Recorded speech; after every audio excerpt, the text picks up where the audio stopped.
The Galactic Council chambers hummed with murmurs, the air thick with arrogance and condescension. Representatives from 100 worlds filled the grand hall, their holographic displays flickering with reports of the impending war. Seated at the center, beneath the towering spires of Helios Prime, the council elders regarded the human ambassador with a mixture of amusement and skepticism. Kira Valen, the appointed representative of the United Earth Federation, stood unwavering. She was a striking figure, tall, poised, and draped in the deep navy of the Federation's diplomatic corps. Her eyes, cold and calculating, swept across the gathered alien dignitaries, searching for any trace of reason. "You do not seem to grasp the severity of your situation," High Chancellor Lorik of the Zalari Dominion said, his elongated fingers steepled before him. "The Drakon Empire is the most formidable military force this galaxy has ever known. Their fleets have raised entire civilizations for far less provocation than your defiance." A ripple of agreement passed through the chamber. The Drakons were a terror of mythic proportions. Their species, forged in the crucible of endless war, had conquered entire star clusters with brutal efficiency. To resist them was to court extinction. Ambassador Kiera remained composed. "And yet, humanity has no intention of surrendering," she replied smoothly, her voice carrying through the vast hall. "We will stand against the Drakon Empire, with or without the Council's support." Laughter erupted from various delegations, a mixture of pity and amusement. Grand Marshal Rithzak of the Zorthian hegemony smirked, his deep-set eyes glinting. "Your people are bold, but boldness does not stop plasma mannons. The Drakons have fleets numbering in the tens of thousands. What does humanity have? A handful of colonies and a fleet that, if the reports are to be believed, is barely a century removed from chemical rockets." The Drakon emissary, a towering reptilian adorned in the dark crimson of his empire, leaned forward. "We will give you one final chance, human," he hissed. "Surrender your colonies and your fleets. Swear fealty to the Emperor, and your species will be permitted to exist as a subjugated race." His yellow eyes gleamed. "Refuse, and your worlds will burn. Your fleets will be scattered, and your history will end here." For the first time, Kiera smiled. It was not the expression of someone overwhelmed by fear, nor one of desperation. It was a knowing smile, a smile that unsettled even the most hardened warriors in the chamber. "You assume," she said, "that humanity has been idle." The chamber quieted. "You assume," she continued, "that we are still the species you dismissed decades ago, that we are the same civilization that took its first tentative steps into the stars, naive and vulnerable. You assume that when war came knocking at our door, we did not prepare." A pause. "Those assumptions will be your undoing." The Drakon emissary snarled, his claws tightening against the table. "What nonsense is this?" Kira pressed a single button on the small device at her wrist. A holographic projection flickered to life in the center of the chamber. Gasps filled the hall. The image displayed a fleet unlike anything the galaxy had ever seen. Thousands of warships, sleek and angular, with hulls forged from an alloy that did not match any known Council database. Their energy signatures pulsed with terrifying efficiency, their formations disciplined and lethal, and at the heart of the Armada, vessels of such immense scale floated in the void, their very existence a challenge to everything the Council believed about humanity's technological capabilities. Titan-class dreadnoughts, a warship design that until now had only been theory. Each one dwarfed the greatest battlecruisers of the Drakon Empire. "This," the Zalaran Chancellor stammered, "this must be falsified data. There's no way—" "It is very real," Kiera interrupted, her voice unyielding.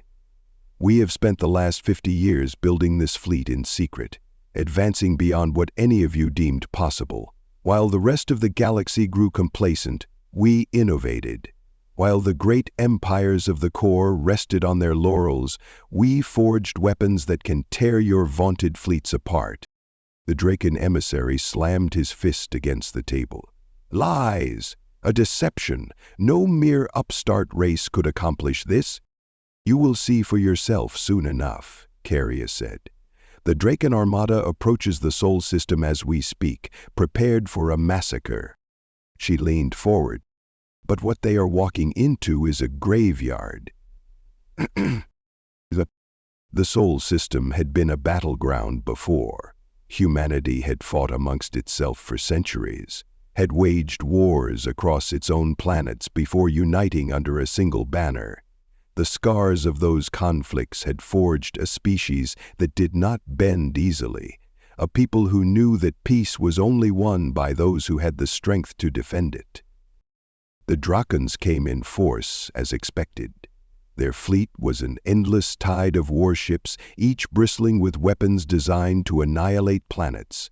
Their battle doctrine was simple: overwhelming numbers, overwhelming power.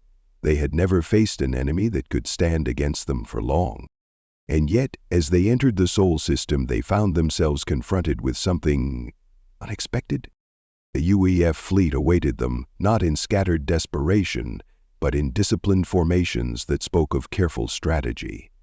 At the forefront, sleek capital ships, unlike anything the Drakons had ever encountered, formed a defensive wall around Earth and its colonies. Their hulls shimmered with quantum shielding, dispersing energy in ways that defied conventional physics. Admiral Kruthzul of the Drakan Empire stood on the bridge of his flagship, the Vortex Fang, his scaled hands gripping the command console. The tactical display in front of him filled with data, scanning the enemy fleet. His officers murmured in disbelief. This cannot be," one of his commanders whispered. "They should not have these numbers." Kruthzul's cold eyes narrowed. "Numbers are nothing if their weapons are weak. Prepare the main batteries. We will break them as we have broken all others." Orders rang out. The Draken fleet surged forward, weapons primed to unleash devastation. The battle began. But it did not go as the Drakons had planned. The first salvo from humanity's fleet was not the desperate fire of a weaker opponent. It was calculated destruction. Railgunnons, powered by dark matter accelerators, launched projectiles at near-light speeds. Drakon battleships that had withstood countless wars found their armor shredded in an instant. Energy lances, concentrated beams of gravitational force, cut through the Draken formations, reducing entire wings to glowing debris. Swarms of AI-controlled fighter drones maneuvered with inhuman precision, outpacing the Draken pilots and overwhelming their defenses. And then came the Titan-class dreadnoughts. The UEF Titan, the first of its kind, fired its primary weapon, a stellar lance that channeled the fury of a miniature sun. The beam lanced through 3 Drakon capital ships in a single strike, leaving nothing but scattered atoms in its wake. On board the Vortex Fang, Admiral Kruthzul watched in horror. "This is impossible," he muttered. "They are, Superior." For the first time in centuries, the Draken Empire faced an enemy that was not just resisting. It was winning. The battle turned into a massacre, not of humanity, but of the Drakons. Their mighty warships, once thought indestructible, were reduced to wreckage. Their formations, once disciplined, fell into chaos. And as their armada crumbled, the reality of their mistake became clear. They had underestimated humanity. As the last Draken warships attempted to retreat, a final transmission was sent to the Galactic Council. Tierra Valen's face appeared once more, her expression calm and unshaken. "This war is over," she said. "Let it be known across the stars. Humanity will not kneel. We do not seek conquest, but we will never again be dismissed as weak." She leaned forward, eyes burning with quiet fury. "And to those who believe they can threaten us, remember the Drakons." The transmission ended. And across the galaxy, a single undeniable truth settled into the minds of every civilization that had once mocked humanity. The age of the old empires was over. The age of Earth had begun. The silence in the Galactic Council chambers was deafening. What had begun as a routine diplomatic session had turned into something none of them could have foreseen. The Dracan emissary, once brimming with smug arrogance, now sat frozen, his reptilian fingers twitching against the polished surface of the conference table. Around him, the gathered dignitaries exchanged uneasy glances, their holographic displays still replaying the impossible battle that had just unfolded before their eyes. A battle that should have ended in humanity's swift and absolute destruction had instead become a massacre of the Dracan fleet. High Chancellor Lorak of the Zalarai Dominion, who had always regarded humanity as an amusing anomaly in the Galactic Order, struggled to find words. He had seen great wars, had witnessed the rise and fall of empires, but this was beyond comprehension. The sheer scale of the destruction inflicted upon the Dracans in mere hours defied all logic. They had not been repelled, they had been annihilated. The transmission feed from the Sol system had gone dark minutes ago, but the echoes of its implications still rang through the chamber. Kiera Valen stood at the center of the room, composed as ever, her sharp blue eyes scanning the stunned faces around her. The smile she wore was not one of gloating, but of certainty. It was the expression of someone who had known this outcome long before the battle had even begun. "You all doubted us," she said finally, her voice measured and firm. "You believed that humanity was weak, that we were unprepared, that we were no different from the hundreds of fledgling species that had come before us, trying to carve a place in the galaxy." She turned her gaze directly to the Dracan emissary, whose scales had paled slightly. "Your empire thought they could make an example of us, that we would crumble under the weight of their might." She tilted her head slightly. "And yet, as we speak, there is no longer a Dracan fleet in Sol." The emissary's claws scraped against the table, a slow, deliberate sound. His mouth opened, but no words came out. Kira's smile faded, her tone darkening. "You call yourselves conquerors. You have spent centuries subjugating weaker civilizations, burning their worlds and enslaving their people. And because of that, you assumed the same fate awaited us." She leaned forward slightly, her voice lowering to a near whisper. "You never considered that you would be the ones on the receiving end." A shudder passed through the assembly. Across the chamber, representatives from various empires, federations, and coalitions exchanged worried glances. The unspoken reality settled over them like a suffocating fog.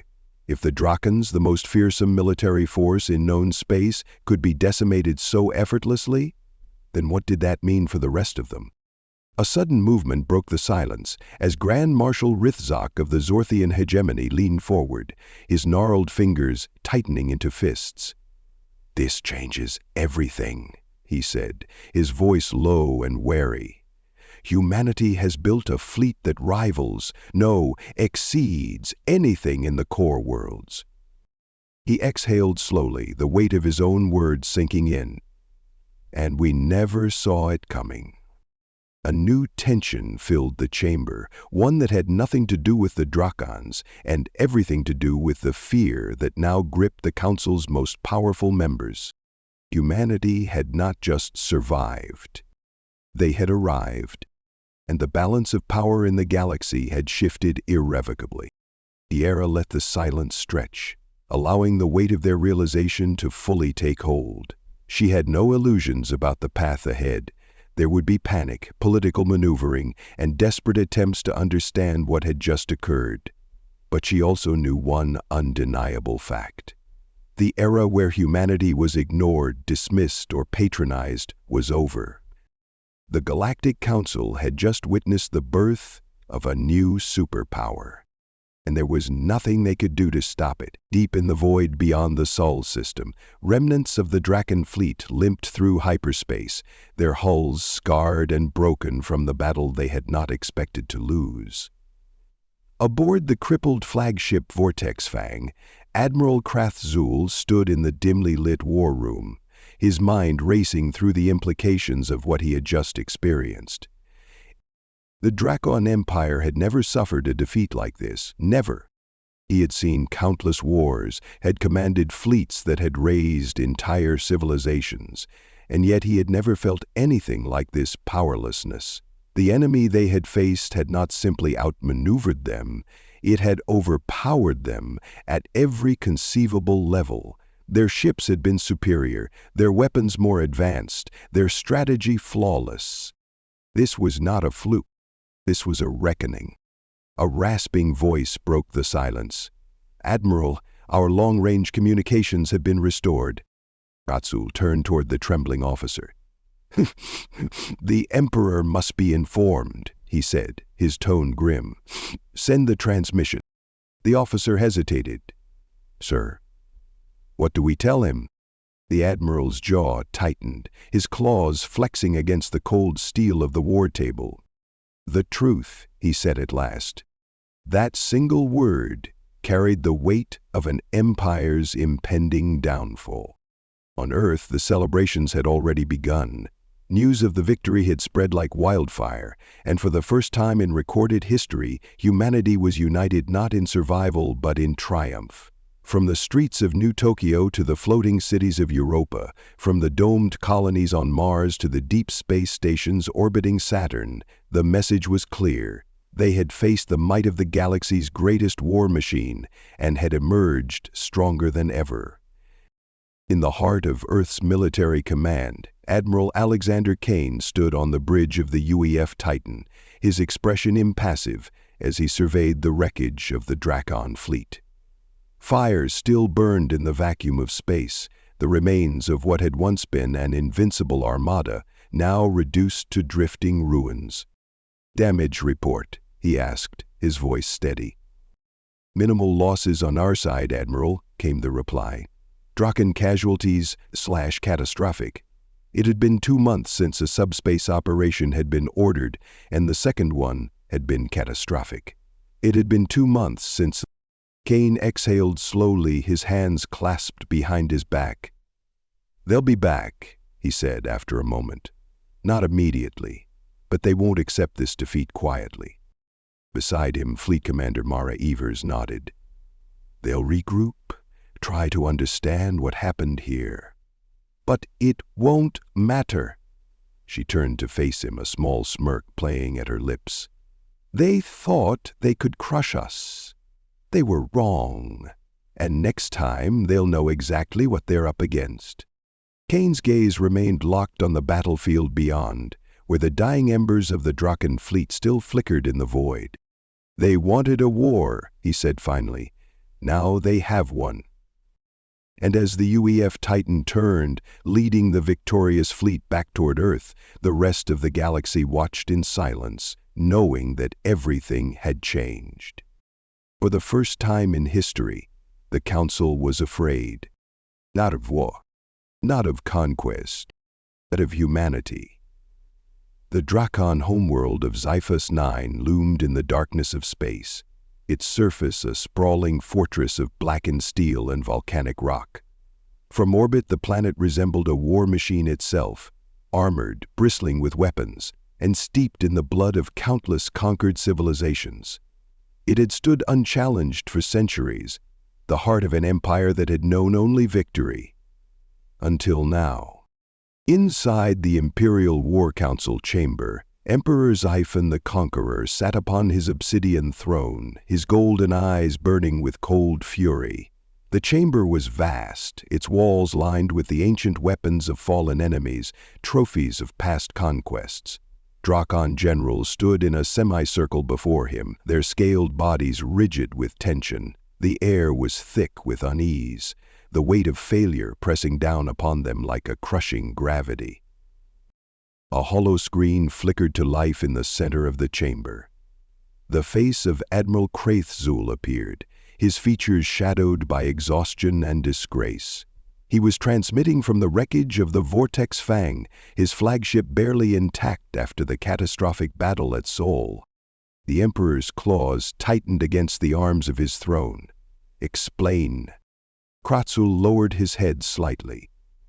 "Your Excellency, the invasion was met with, resistance far beyond what was anticipated." Xiphon's eyes narrowed. "Resistance?" His voice was deceptively calm, but every Draken in the room could feel the storm brewing beneath it.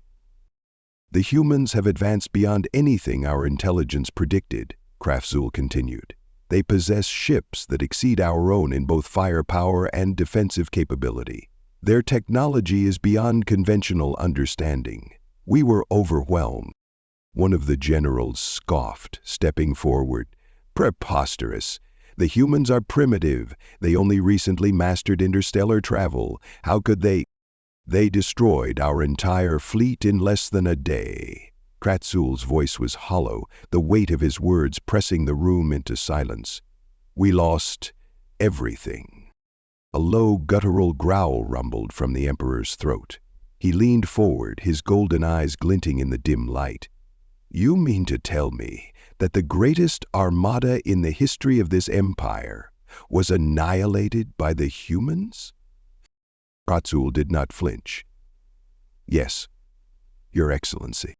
Silence. It was the kind of silence that spoke of impending death.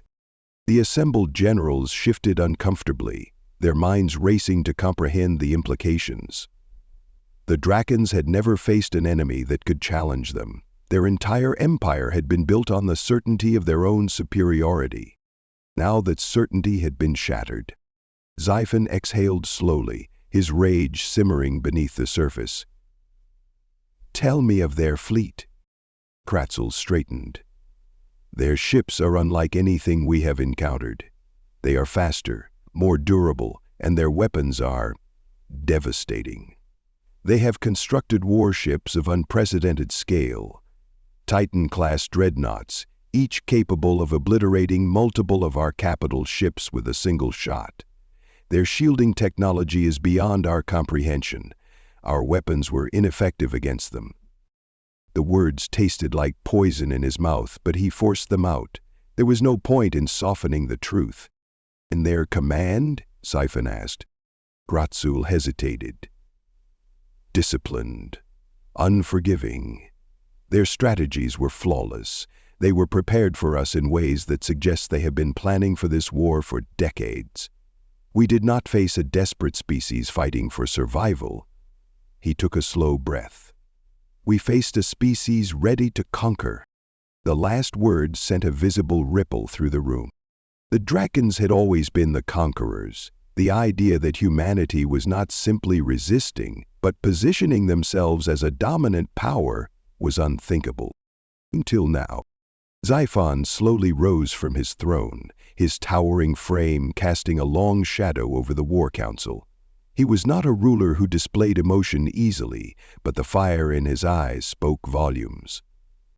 "This will not stand," he said, his voice like grinding stone. "The Draken Empire has ruled unchallenged for millennia. We do not accept defeat. If the humans have grown strong, then we will grow stronger." He turned to his assembled warlords. "We will amass our forces. Every fleet, every soldier, every resource at our disposal will be brought to bear. We will strike at them with the full might of our empire, and we will crush them beneath our heel." Krathzul hesitated. "Your Excellency, if I may speak freely." Xiphon regarded him coldly. "Choose your words carefully, Admiral." "The humans are not merely a new enemy," Krathzul said, his voice steady despite the danger. "They are something else. Their technological progress is beyond natural development. It is as if they have leaped centuries ahead in mere decades. I do not know how they did it, but we must consider the possibility that—" Xiphon snarled. "That what?" Pratzul exhaled. That they are not simply an emerging power. He locked eyes with the Emperor. They may be the next dominant force in the galaxy. The deathly silence followed. The idea was too monstrous to accept, and yet, deep down, every Dracon in the chamber knew that the possibility could not be ignored. Xiphon's gaze darkened. Then we must act swiftly, before they solidify their place, before they grow too powerful. The Emperor turned to his highest-ranking general. Mobilize the Warforged legions, begin mass production of dreadnoughts, double our research efforts. We will not allow humanity to rise any further. He clenched his claws into a fist. We end them now. Back on Earth, the halls of the United Earth Federation Command Center were alive with activity. The victory at Sol had sent shockwaves through human space, and across every colony, fleets were being reinforced, defenses strengthened, and preparations made for what they all knew was coming next. Kremlin had decided to take a more practical approach, and decided to bring the protests against the colony to an end. In the central war room, Admiral Alexander Kane stood before a massive holographic display, watching as projections of Draken fleet movements appeared in real time. Even though the Drakons had suffered a catastrophic defeat, their empire was vast, and they were already rallying. Fleet Commander Mara Evers folded her arms. They'll retaliate soon. And hard. Kane nodded. They won't make the same mistakes again. Kiera Valen, watching from the side, sighed. The Council is still reeling. Some of them are terrified. Others are already trying to shift alliances. She glanced at Kane. You realize what we've done, don't you? He met her gaze. We forced the galaxy to acknowledge us. You mean fear, us? Kane didn't respond immediately. He turned back to the display, where the image of Earth loomed large. For decades, we have been looked down on, mocked, ignored, he said quietly. That time is over. We have earned our place, and we will not let anyone take it from us. Evers exhaled. Then we need to be ready. If the Drakons are planning a full-scale war, we need to expand our production. We need to build more Titans. Kane nodded. Already in progress? Valen shook her head slightly. This isn't just a war anymore, is it? Kane turned to face her fully. His expression was unreadable. No, he said. This is the beginning of something bigger. Evers narrowed her eyes. You think we should push further? Kane clasped his hands behind his back. I think we should do what we've always done. He looked at them both. Survive. Adapt. And if necessary, conquer. Silence hung between them. Then Valen sighed and gave a half-smile. Well, I suppose we should make sure the Council knows where we stand. Kane turned back to the display, where the galaxy stretched out before them. The Drakons were rallying. The old powers of the Council were watching. The tides of history were shifting. And at the center of it all, humanity stood, no longer just another race among the stars, but a force that could no longer be ignored.